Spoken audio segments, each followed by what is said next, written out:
Today I have for you one of the most spectacular chess games that you are ever likely to witness. I recently covered an immortal game played by Hikaru Nakamura that featured 4 unbelievable queen sacrifices. That game totally blew my mind, and if you haven't seen it, I'll put a link at the end of this video so you can check it out. But as incredible as that game was, it's nothing compared to the one you're about to see. Not only does this contain a greater number of queen sacrifices, as many as 5 or even 6, depending on just how strict your definition is, but the sheer brilliance of the way in which the queen is offered, I've never seen anything like it. It's not a very long game, only 23 moves, but for the last 6 moves of the game, the winning side leaves his queen continually hanging, which is over 25% of his total moves. So that's gotta be some kind of a record, and if you know of a game that has it beat, let me know and I'll definitely cover it. But let's quickly talk about the players, the most notable of which is Carlos Torre, born in 1905, considered by many to be the strongest player to have ever come from Mexico. He's been compared to Paul Morphy and has scored wins against some of the greatest players of his day, including the world champion Emanuel Lasker. Now, at the time of this game, played in 1920, he was only 15 years old. This wasn't played in a tournament, it's actually a training game against his teacher, Edwin Adams, whose main claim to fame seems to be that he participated in this game. Edwin Adams has the white pieces here, and he opens this epic masterpiece with e4. Carlos responds e5, and after the standard knight to f3, attacking the pawn, we have d6. This is of course known as Philidor's defense, an opening that I've never had much interest in playing, as it blocks the dark squared bishop right out at the gate. Why do that when you can defend with the vastly superior knight to c6, a move much preferred by both chess engines and grandmasters alike?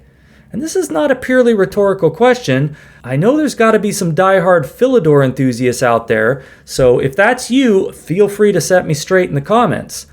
Anyway, Edwin now continues with the only move known to give white a significant advantage, d4, which makes sense. Black is playing passively, so we want to hit that center, try to open things up.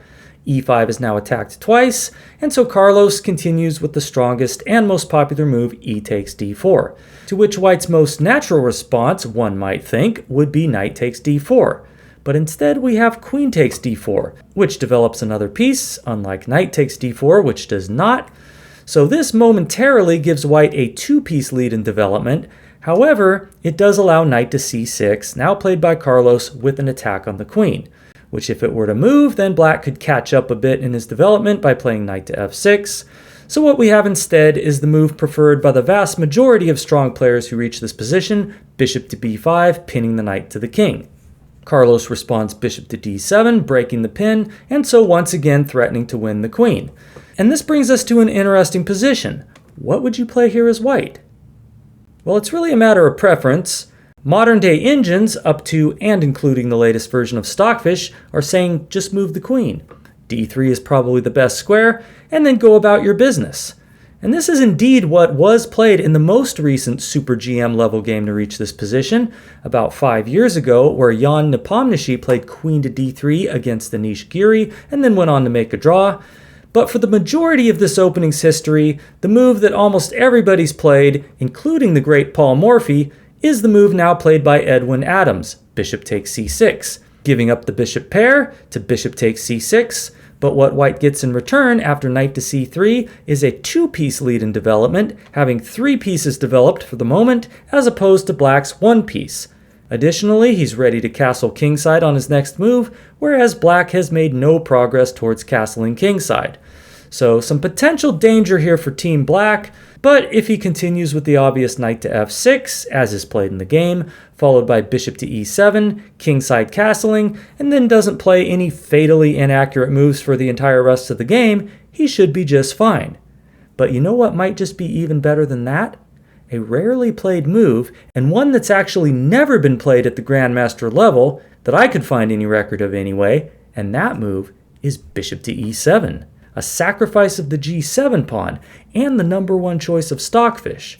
The point being that after queen takes g7, bishop to f6 attacking the queen, defending the rook, and something like queen to g3, black can continue with queen to d7, preparing the castle queenside. Then he's got knight to e7, he can bring a rook to g8 with an attack on the white queen, and with both of his bishops now very active, black is fully compensated for the sacrificed pawn according to the almighty engine. So this could be a good variation to try if you're dipping your toes into the Philidor and you want to try to catch your opponents off guard. But I heavily digress. Let's get back to the game, where after knight to c3, Carlos plays the traditional knight to f6. Edwin castles kingside, we have bishop to e7 preparing to do the same, and now comes knight to d5. A move which is a bit off the beaten path, at least nowadays, when most strong players prefer moves like bishop to f4, bishop to g5, or rook to e1. But back in 1920, this was one of the more commonly played moves. And it does have some logic to it. The knight is now on a very nice square, and black doesn't have a good way to remove it while also preserving his bishop pair. Since after knight takes d5 and e takes d5, white is attacking both the bishop on c6 and the pawn on g7, to which black has no satisfactory defense. So what's played instead is bishop takes d5, giving up the bishop pair, and after e takes d5, Carlos castles, bringing us to a position that superficially seems to favor white. He's got more space, and black's bishop is looking a little sad on e7 for the moment, but that bishop has the potential to be activated very quickly with the move knight to d7 followed by bishop to f6 with tempo on the white queen.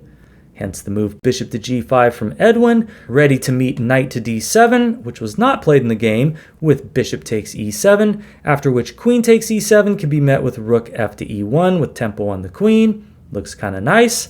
But after, for example, queen to f6, queen takes f6, and knight takes f6, black is doing just fine due to his attack on the undefended d5 pawn, which means that white has no time for any rook to e7 nonsense. So a dead equal position here. In the game, Carlos does not play the equalizing knight to d7, nor does he play the equally equalizing h6 or rook to e8 or queen to d7 or a6 or a5 or c5. It's actually kind of amazing just how many playable moves black has here, and it's a good indication that white has probably not made the most of whatever opening advantage he once had. What Carlos plays is yet another viable option, c6, challenging white's proud pawn on d5, which Edwin decides he does not want to give up with d takes c6, as the engine now recommends, but instead just backs it up with c4. Carlos makes the capture, and after c takes d5, both sides now have isolated pawns on the d-file. White still has his space advantage, but his d-pawn is under a bit of pressure, being attacked by the knight on f6, while black's pawn on d6 is not. Play continues rook to e8, rook f to e1, very normal stuff, putting the rooks on the open file. Carlos would like to occupy the open c file next with rook to c8, however, this would drop a pawn to queen takes a7, which is why we now have a5, getting the pawn out of harm's way, ready to play rook to c8 next. This also secures the c5 square as a potential outpost for the knight, where it won't be kicked around with the move b4. Edwin continues rook to e2, as many of us surely would, preparing to double the rooks on the open file, as we've all been taught to do. So nothing cosmic here yet.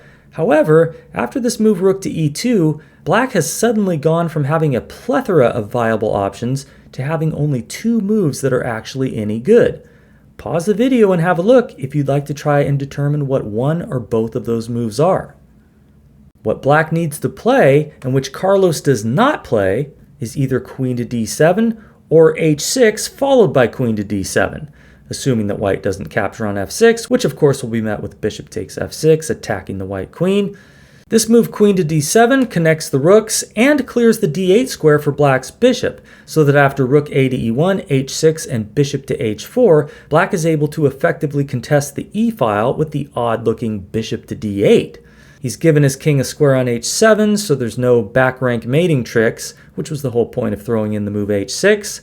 Now rook takes e8 check can be met with knight takes e8, and if white now trades bishops with bishop takes d8, then after the recapture rook takes d8, if white tries to dominate the e-file with something like queen to e3, then black has the move knight back to f6, putting some unpleasant pressure on white's d-pawn, when white has nothing but a dead equal position at best.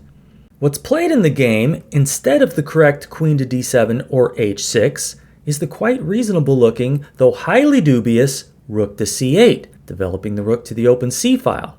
What could be so wrong with that? Well, believe it or not, this move actually loses by absolute force to rook a to e1. Okay, white is threatening to take on f6, forcing black to recapture with g takes f6, obliterating his kingside pawn structure, since recapturing with the bishop would of course run into rook takes e8 with check, winning the black queen. So Carlos now plays queen to d7, connecting his rooks, which looks like a reasonable defense. The rook on e8 is now defended by another rook. If white takes on f6, then the bishop can recapture, and if rook takes e8, then the rook is there to recapture instead of the queen. Looks like everything is under control. However, in this position, white has a stunning 10-move winning combination, the likes of which you may never have seen, and may never see again. So go ahead and pause the video if you'd like, and see if you can at least work out the first few moves. The basic idea isn't too insanely difficult to spot, but if you can calculate the entire combination, well, then you should feel proud and good, and should definitely share it in the comments. In fact, if you are able to work out any of this winning sequence, go ahead and share just how much of it you were able to see along with your rating. I think that would be a very interesting experiment. Anyway, good luck. Here it comes. This earth-shattering combination begins with bishop takes f6. Okay. Did we not conclude that black has everything under control after bishop takes f6, when rook takes e8 can be met with rook takes e8 and he's totally fine?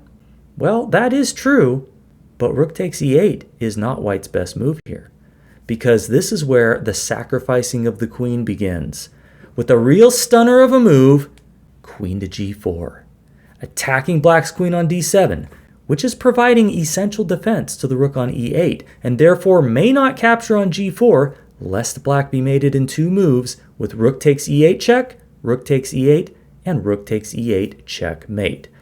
So congratulations to everyone who saw that, as well as to everyone who realized that black's only way to keep defending against checkmate without losing heavy material here is to play queen to b5. Queen to d8 would of course fail to rook takes e8 check, winning the queen. Now at this point, it's actually black who has a big threat, and it's not rook takes e2, as this would fail to queen takes rook on c8 check, forcing mate in 4. The real threat is queen takes rook, since if white were to recapture with rook takes e2, then rook to c1 check would force mate in 3, which is why attacking black's queen with a4 is not working here.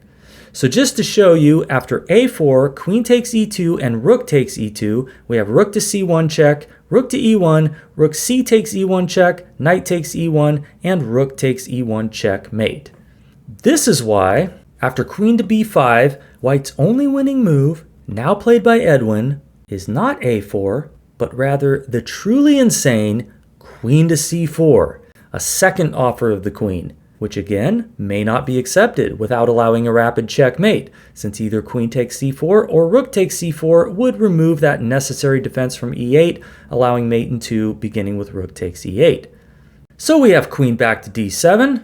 It's not really obvious how white is making any progress here until you see the next move, which in my opinion is the crown jewel of this entire combination. Take a quick look if you want to try to spot it. You just might do it. The astounding queen sacrifice number 3, now played by Edwin, is queen to c7, attacking that black queen. And once again, either queen takes queen or rook takes queen will remove defense from e8, allowing that checkmate in 2. Now black has no good way to defend his queen. If rook e to d8, for example, there follows queen takes d7, rook takes d7, rook to e8 check, rook takes e8, and rook takes e8 checkmate. So what's tried in the game is queen back to b5, but now comes a4, attacking the queen again. Rook takes e2, still fails to queen takes c8 check, forcing mate in 4. Queen takes e2 is not working in this position due to the fact that after rook takes e2, black cannot force mate with rook to c1 check, since the white queen is blocking. If rook takes queen, then rook takes e8 is checkmate, and if rook takes e2, white has mate in 3 with queen takes c8 check, bishop to d8, queen takes d8 check, rook to e8, and queen takes e8 checkmate. This is why, in the game, what's played is queen takes a4, after which it's kind of looking like black just might survive. I mean, white could attack the black queen again with b3, but then the queen goes back to b5, and then what? Well, the position's a dead draw, that's what. But in this position, there is another way to attack the queen, and that is with rook to e4. If queen takes rook, Then after the white rook recaptures, then rook takes queen, again allows rook takes rook checkmate, and rook takes rook allows queen takes c8 check, forcing mate that way. Of course, if rook takes e4, then we have queen takes c8 check, rook to e8, rook takes e8 check, with mate coming on the next move. So what's played in the game, in response to rook to e4, is queen back to b5. But now comes the final queen sacrifice. Number 5 or 6, depending on how strict you are. But whatever your criteria, we can all agree that the white queen has certainly been hanging for the past 5 moves and is now about to hang one more time with the grand finale of this unearthly combination, queen takes b7. A move which causes Carlos Torre to resign the game, seeing that his queen has been deprived of every possible square from which it can continue to defend the rook on e8. There is nowhere left to run, and no effective counterattack. Rook to b8 fails to queen takes b5, followed by rook takes e8, while rook takes e4 allows mate in 4 with queen takes c8 check, bishop to d8, queen takes d8 check, rook to e8, rook takes e8 check, queen takes e8, and queen takes e8 check mate. So there you have it, the most spectacular series of consecutive queen sacrifices that I've ever seen. If you enjoyed this video, please consider subscribing to the channel, hit that like button, leave a comment. All those things help the channel grow, and I will see you next time.